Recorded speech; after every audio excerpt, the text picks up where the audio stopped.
দেখেন ভাই, এই যে মানুষগুলা নৌকা দিয়ে পার হইতেছে হনুমানচর, এই নদীটা পার হইতেছে।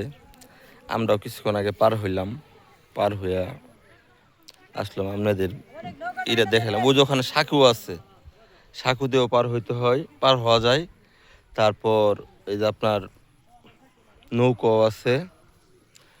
আপনার এটা আগে নদী ছিল,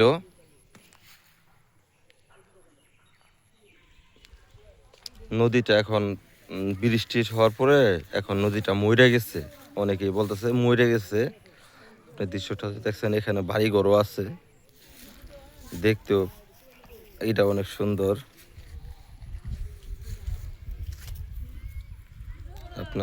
আপনার খারাপ লাগবে তা না, নামটা হনুমানচর, কিন্তু একবারে খারাপ নয় যে নৌকা দিয়ে অনেকে পার হইতেছে। কিন্তু আপনারা ভাইবেন না নৌকা দিয়ে পার করে টাকা নেব, এটা কিন্তু আপনার পারিবারিক নৌকা, পারিবারিক নৌকা। আপনি বলতে পারেন যে এখানে নৌকা দিয়ে এরা পার করতেছে টাকা পয়সা, না, টাকা পয়সা নেওয়া হয় না। এটা হলো পারিবারিক নৌকা।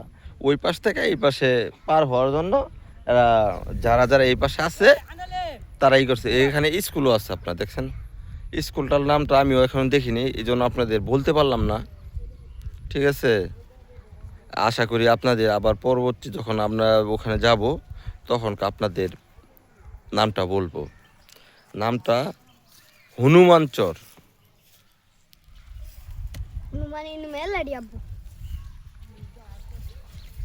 তোমার এই চরে আসে কিরম লাগলো?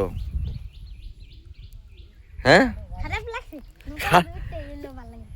নৌকা আমাদের ওইটা ভালো লাগে নাই, কে ভয় লাগছে?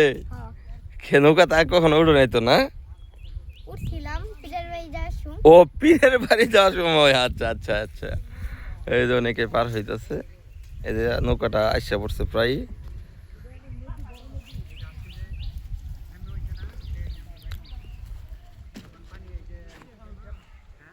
ওরে ওরে, এখানে আবার এই যে বুরুংও আছে, যা বুরুং দিয়ে, বুরুং বলতে আপনার জালের বুরুং, এটা আপনার সরকার নিষিদ্ধ করছে। তারপরে অনেকেই চর অঞ্চল আছে পাতে।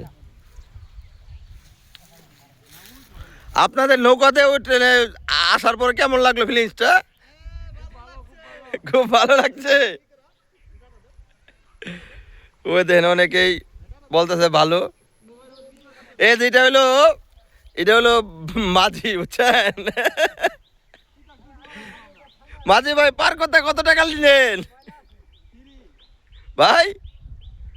ও পারিবারিক মাঝি ভাই, কয় টাকা নিলেন? পার করতে কয় টাকা করে নিতেছেন? দিও